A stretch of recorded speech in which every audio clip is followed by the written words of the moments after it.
Right, today's Tuesday. We're going to be talking about finding your vehicles using the GPS integration. So once you've logged into Eagle Eye, there's a few ways to find your vehicles.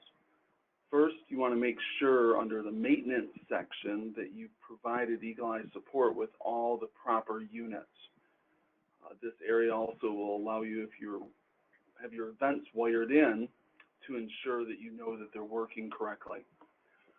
So you want to make sure that you've got your list of units, and your list of units will be in your maintenance section, and they'll be all listed here by the name that you provided to Eagle Eye Support.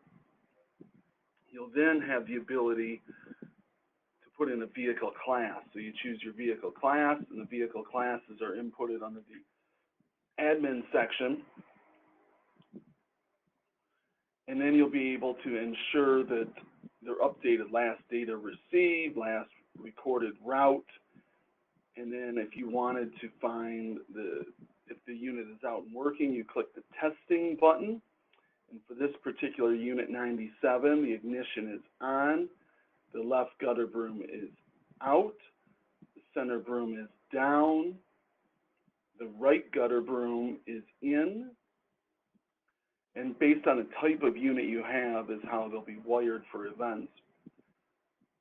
The hour meter is on, and we could map it based off this longitude and latitude. So this is one way to go find your vehicle through the maintenance section. This is a point in time, and this particular unit is right here.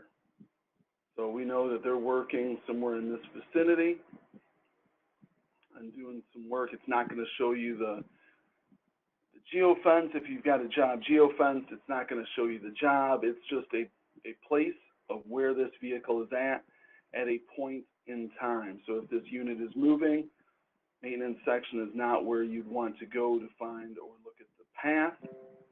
It's just going to show you the point of where it is currently located, and you'll be able to see what events are out there. In this particular case, September 4th at 12:05, these are the events, and this is the location.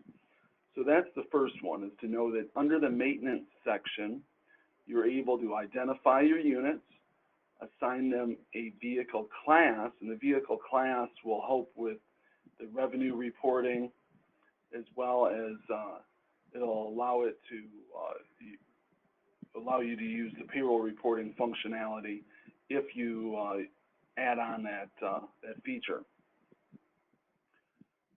So then from the maintenance section, you can find a point in time and test the events that are being triggered.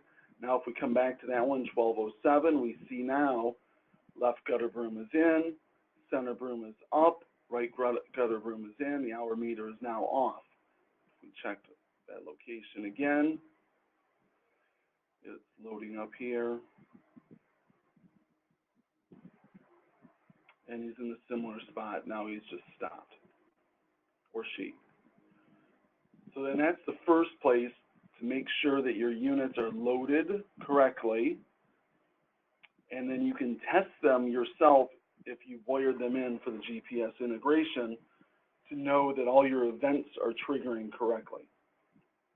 If you want to view all your trucks, so you come up here, that you've got view vehicles, and then you've got view route and jobs.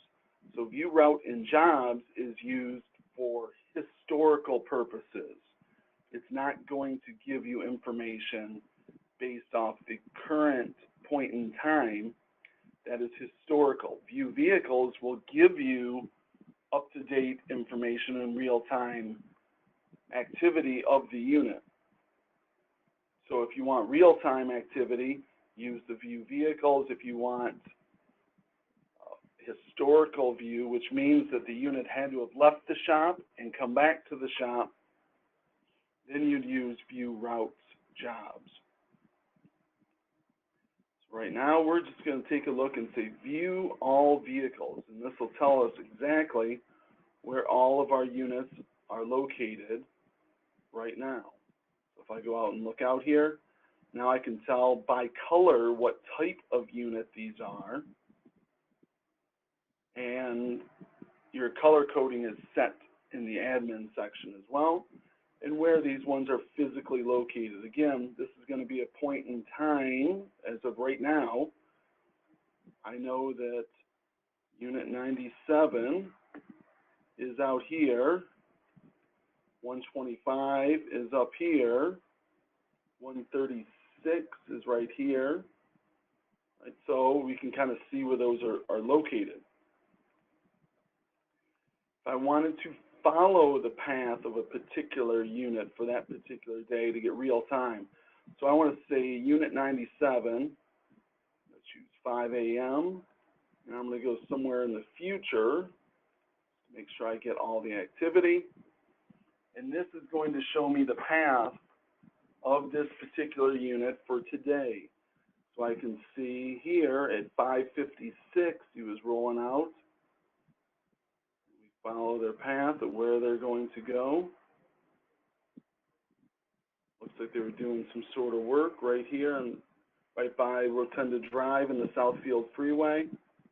And that's exactly where they're working. Goes up, looks like he gets fuel and goes to a new job.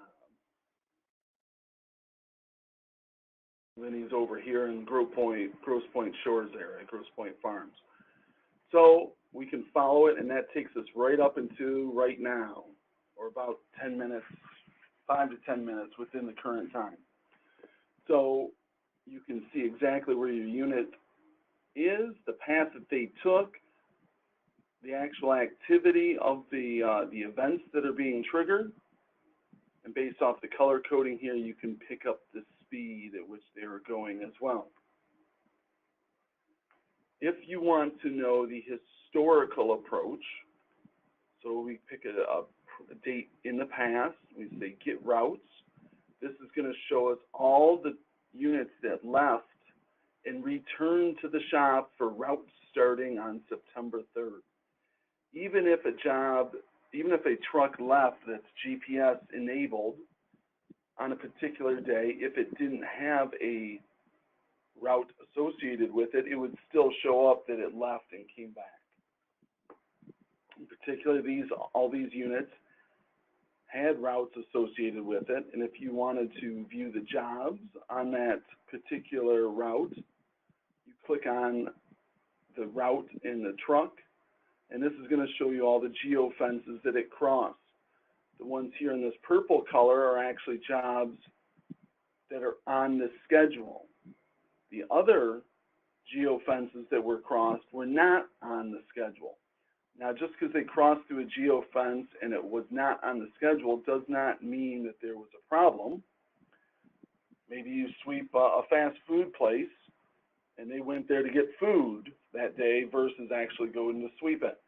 So that could be the reason. They might have gone to get gas versus actually sweeping a gas station. So there could be reasons why that they're on there. If you use the municipal or highway inventory tracking and service verification, you're going to have larger geofences associated with counties or cities, and therefore they're going to naturally pass through those geofences.